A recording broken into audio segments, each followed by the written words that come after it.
I'm tracking. I like it. I just don't want anyone to think the car can't make a turn. Right.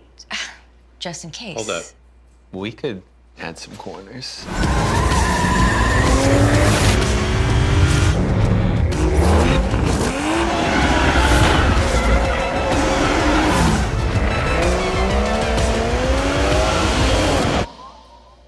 I'm just not feeling that this super aggressive driving is gonna resonate with the target demo. I mean, who actually watches these sorts of films?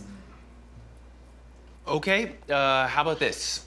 Supra cruising through a city at night, okay? Your classic sheet metal car spot.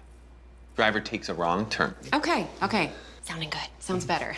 More of what we've done before. Suddenly he finds himself in the middle of a drift race. Wait, what?